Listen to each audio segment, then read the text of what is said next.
welcome back, because this is the moment that you've been waiting for. We're going to talk about my Oscar picks for this year, the 2023 Oscars. As of a couple days ago, I managed to watch all of the Best Picture nominees, so I feel confident now that I can actually talk to you about this stuff and give you the real deal. So hopefully you enjoy. I don't even know what I'm saying anymore. Grab a bevy, okay? And let's discuss.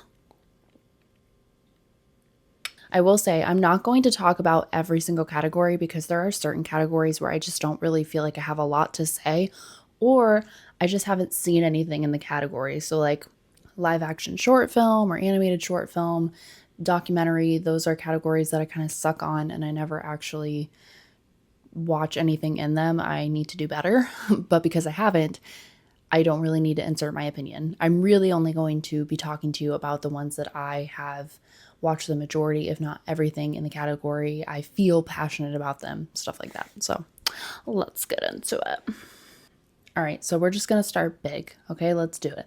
We're not going to work our way up to the big stuff. Let's just talk about Best Picture. So I thought about this for a while and I feel confident that Oppenheimer is a lock for Best Picture. I'll say it. I don't think that this is a hot take. I really do think that Oppenheimer has this in the bag. I think that there is a chance that Oppenheimer sweeps the awards this year.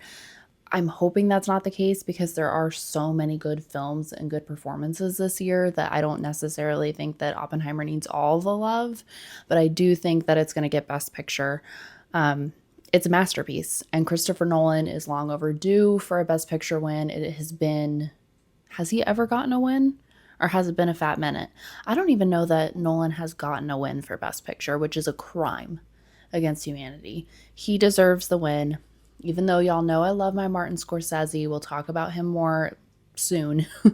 I do think that Oppenheimer has this one. So, Oppenheimer, Best Picture. The only other contender that I could see for Best Picture could potentially be Poor Things. But I don't think that Poor Things I think Poor Things is a little divisive, so I think it has less of a chance of competing against Oppenheimer. Moving on to Best Director, I got to give it to my boy. This is more with my heart than with my head. My heart is telling me that it's Martin Scorsese for Killers of the Flower Moon. I'm manifesting it. I think he deserves it. I think that this was a brilliant film, and I love that with Martin specifically with this film, but just in general, I love when a director, you can feel the passion and the care and the TLC that was put into a project. And Martin was so passionate about Killers of the Flower Moon and he wanted to do it right. And not only did he do it so well, but he also took care with these real people that went through these real tragic things. He wanted to be as inclusive as he could be. And he is also well aware that he is just like everyone else in the sense that he is exploiting this narrative for entertainment, which he addresses in his own film. He talks about, how this is something that happens in Hollywood all the time, and he's a part of it.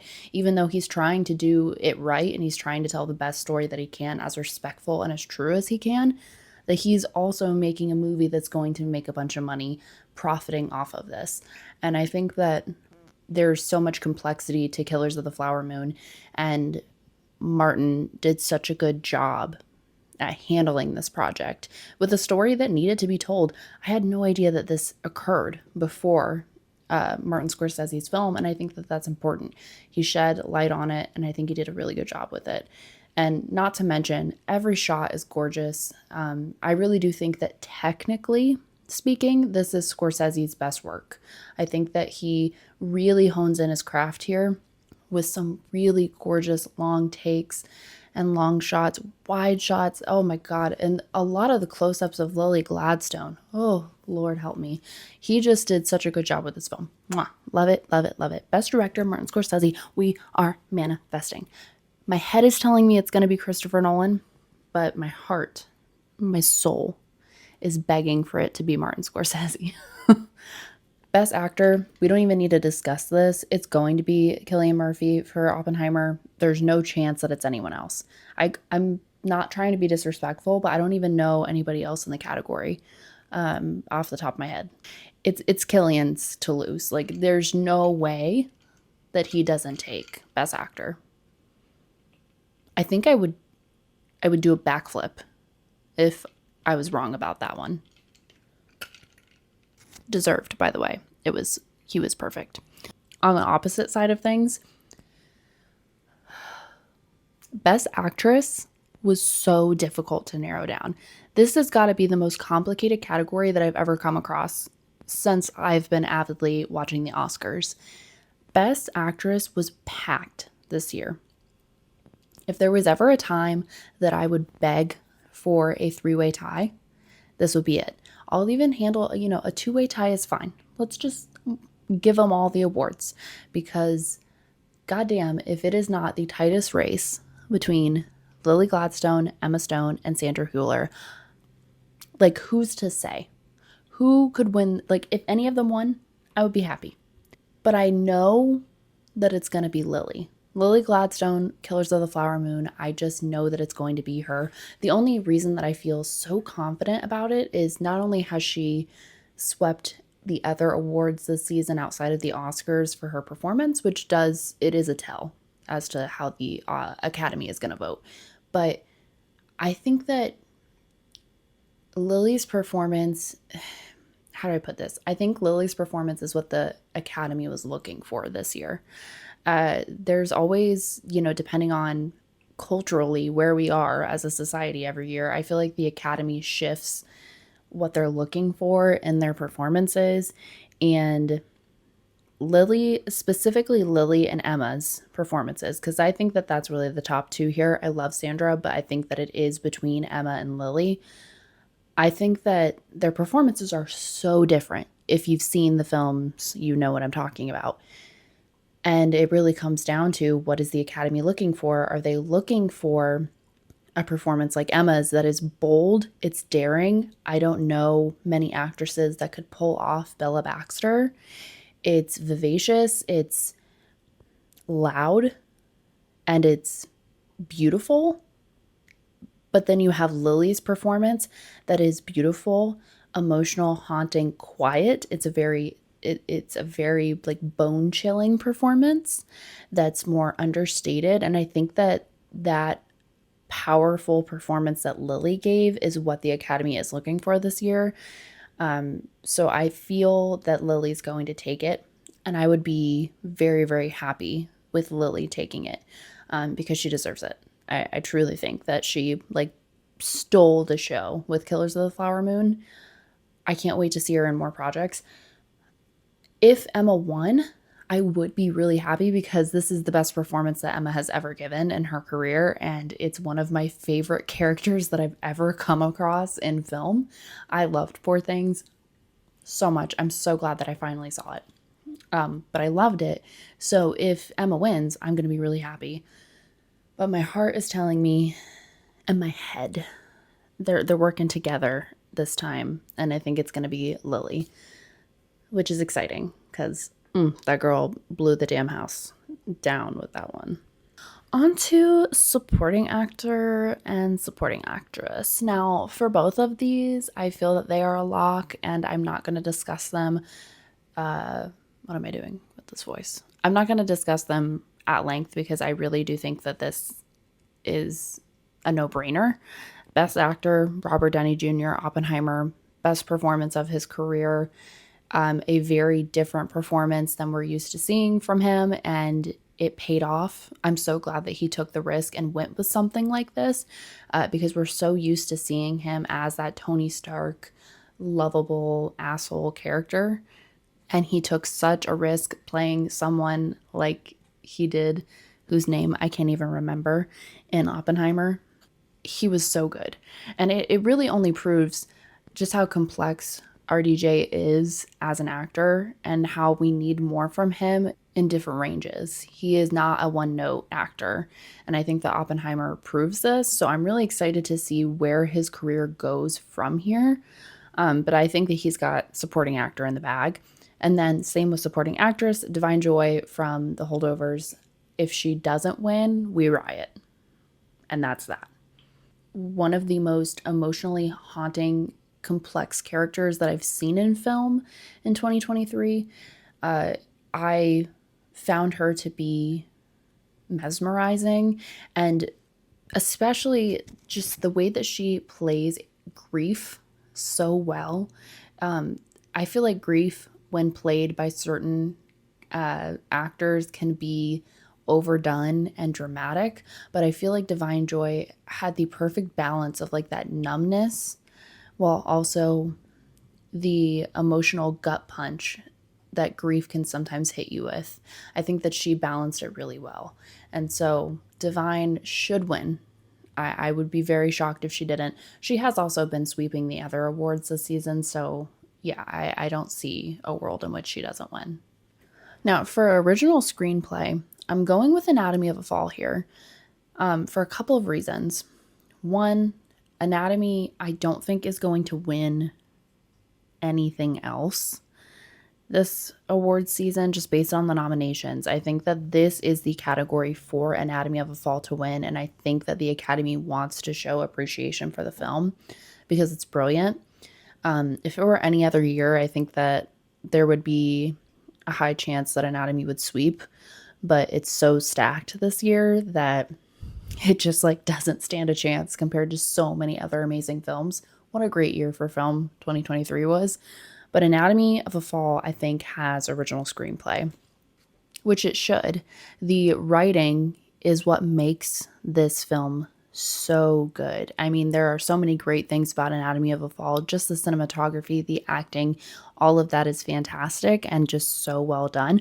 But I think that the writing in Anatomy of a Fall is what makes it what it is. I think that there are so many complexities, and it's one of those stories where I sat in bed for hours thinking about it and thinking about what it was telling me about just like the way that we view other relationships from a distance. We're looking in to a house and making judgments on relationships and what they really look like and how that can change a person's life.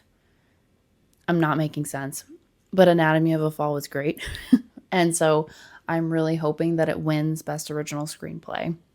And then we get into Adapted Screenplay, which honestly I think was a more competitive category. This was a harder one for me to pick, but I'm going to give it to Poor Things. I'm really hoping that Poor Things wins this one because goddamn. Now, I've never read the novel that it's based off of, but there is so much of a there are so many details and unique pieces of Poor Things that, again, I feel like if it were in anyone else's hands, could get cheesy, could get corny, could get over the top.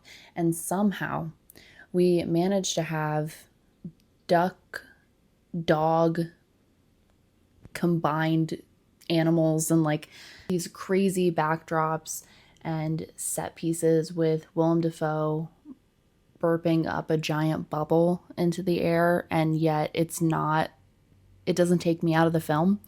I don't know how he did it. The way that he was able to tell such a human story within a truly wild world cannot be understated. Like, I think that it was so good. So I'm really hoping that Poor Things takes it for adapted screenplay. But again, this is a pretty packed category, so I'm not locked on this. I do think that it could not go my way, but I want it to go in the way of Poor Things. Animated film, I'm nervous about because Spider-Man has competition with The Boy and the Heron, and those are the two that are going to be fighting to the death for this award. And I am concerned that Spider-Man won't win, but I really, really am hoping that Spider-Man takes it. Now, I have not seen The Boy and the Heron. Don't come for me. And I know that people love this director so much. So I know that there is a large, large following that is rooting for The Boy and the Heron this award season. That's fair. Maybe I would have a different opinion if I had seen it. But Spider-Man Across the Spider-Verse is some of the most brilliant animation I've ever seen in my entire life. I mean, the original one as well. This is the sequel. The sequel is fantastic, but this series is so good. The animation blows my mind more than anything. It's the animation, and this is what the category is. It's best animated film. And the animation in this is so mind-boggling as to like how the fuck did they do that? I don't know. But it's so goddamn good. And I am just really hoping that it takes it. It deserves it. And I do think that it hasn't been winning enough this award season. So that's why I'm a little shaky as to it taking the Oscar, especially when it's against The Boy and the Heron. So this is with my heart kind of pick, but I'm really, really pulling for Spider-Man for Best Animated Film. Okay, international film has tea. So let's spill the tea really quick. So for international film, I'm going to say that it's The Zone of Interest. I do think that The Zone of Interest has this. Now, I loved Society of the Snow a lot. I just don't think that it has the emotional gravitas, if you will, to compete against The Zone of Interest, which is wild if you think about the plot of the Society of the Snow, but it's whatever. I think Zone of Interest, like, it's locked. It would have had more competition if Anatomy of the Fall had been submitted to be nominated for international film. It was not, though. Anatomy of the Fall was not nominated. It was rumored to not be submitted for a couple of reasons. Apparently, it was bad representation of the country. So the film that they ended up submitting was called The Taste of Things, and it's a very like quintessential France. It's a very like quintessential French film with wine and cheese and, you know, the Eiffel Tower and everybody, you know, Paris and all that stuff. Like it's very French in the generic sense. And so that's what they submitted. The rumor is that they thought that this type of film would maybe be more appealing to the Academy, which I think was a huge misread. Times have changed, and I think that the Academy is much more diverse now, and they want more stories that feel like real life, which is what Anatomy of the Fall is. So I think that that was a huge L on France's end. But there's also the rumor that the director of Anatomy of the Fall talked some shit about the right-leaning French government last year. Had checked my notes, make sure I was correct on that, but I am. There's this rumor that France was kind of salty towards the director, and that was part of the reason why they didn't submit the film. There's also the rumor that it wasn't submitted because only 1/3 of Anatomy of the Fall was in French, and so they felt as if it needed to be all in French or mostly French in order to represent France. There's a lot that could be, you know, hiding behind the lack of submission for Anatomy of the Fall. But had it have been submitted, then I would say that it's actually tight competition. But because it wasn't, Zone of Interest has this one locked in, I think, and it's well deserved. Zone of Interest is one of the hardest films that I've really had to stomach. It's not watching the film itself has really hard moments. It's tough to watch.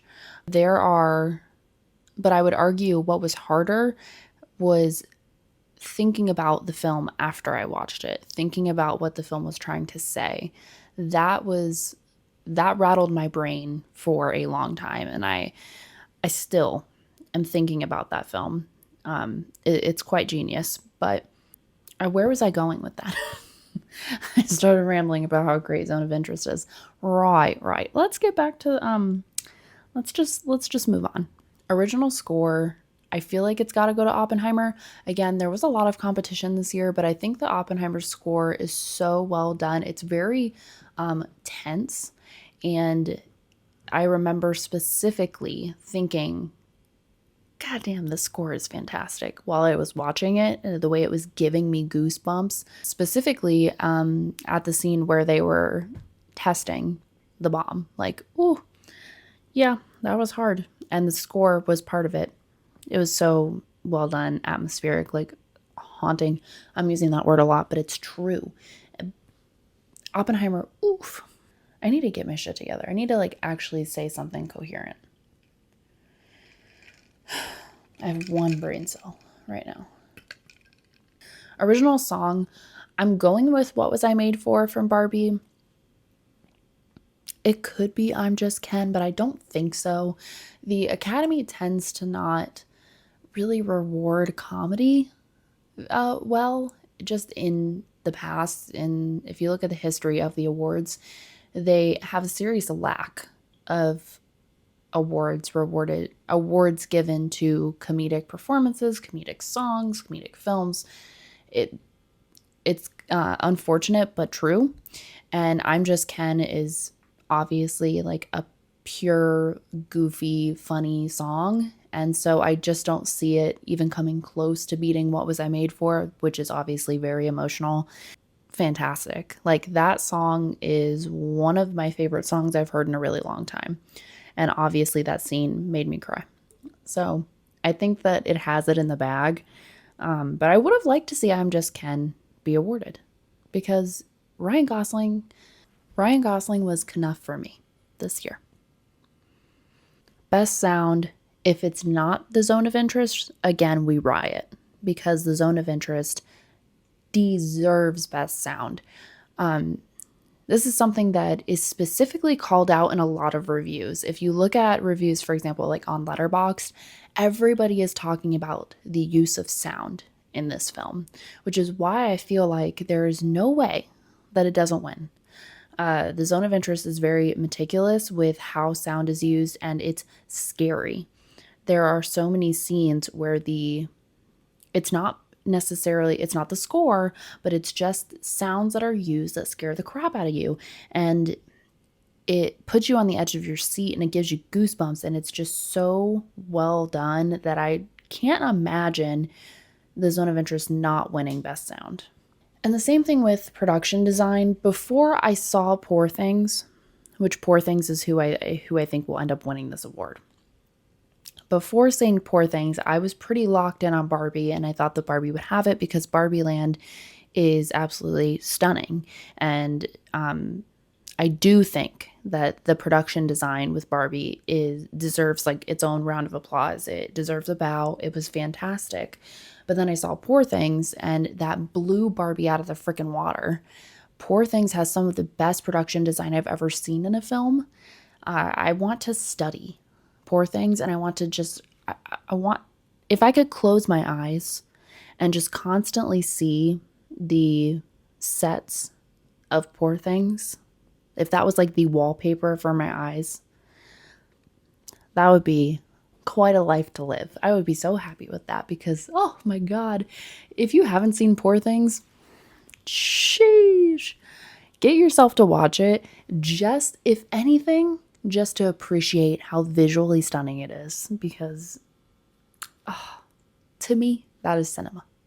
Cinematography, again, I'm gonna say Poor Things. This might be with my heart because I do think that Oppenheimer is its competition this time around, which I would be fine with. I do think that the cinematography in Oppenheimer is, really well done. It's beautiful. Christopher Nolan, like, he knows how to make a beautiful freaking movie. We know this. But I do think that Poor Things is a whole other level of beautiful. Again, it's art. Film is art, of course, but this is art. Every shot of Poor Things could hang up on my wall. It deserves to be its own museum of just every single shot of the film.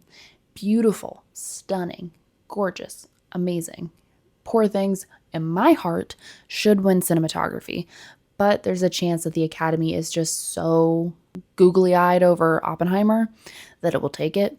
And I can't fight that. Like, it's deserved. I just wish that Poor Things, could take it. I'm really hoping for Poor Things. Just in general. Makeup and hair, I'm going with Society of the Snow. I don't know that this is correct because Poor Things might actually take makeup and hair. Again, I think that's deserved. But I'm rooting for Society of the Snow because I really want it to win something.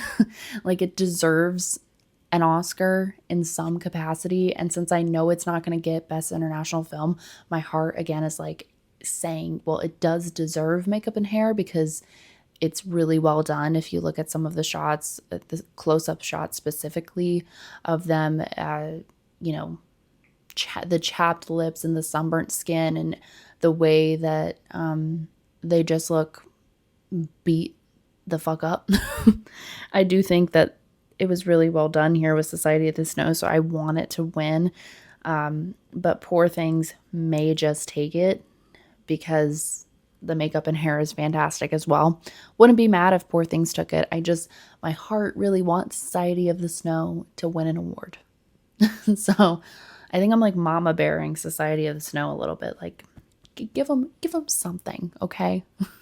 Now, last two categories I'm going to talk about. Both of them I'm saying Poor Things, which is costuming and editing.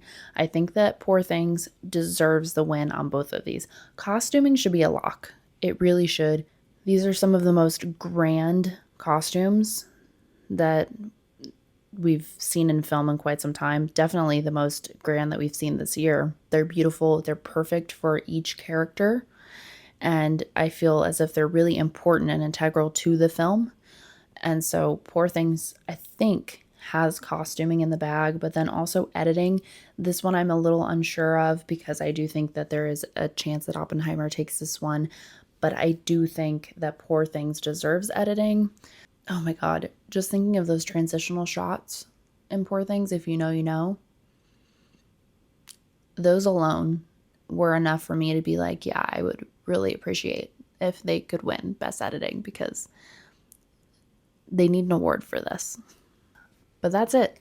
Those are my picks. Now, I did all of my picks in the app called Bracketology, which I will link down below. My friend introduced it to me. It's great for any fans of like reality TV. They do brackets and like fantasy football leagues, but for like Survivor and Big Brother and The Bachelor and stuff. So that's really fun.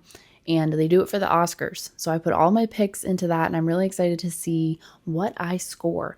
What will I win? Nothing. But mentally, I will feel on top of the world if I get a good score and I beat all my friends. Oscars are on Sunday, March 10th at I believe 7 p.m. EST. Watch them. Watch some of the films if you haven't already. You catch up. You have time to catch up. This is such an amazing year for film, 2023. There were so many fantastic films that I feel like you need to see. If there's any year to participate in the Oscars, I think that this is the year to do it. Watch those movies, get caught up, get seated for the Oscars, order yourself a pizza, you deserve it, and just have a night to appreciate art because it deserves your attention. I love movies. I love movies. I'll talk to you guys next time. I was thinking of something like really clever and fun to say, but I've got nothing, so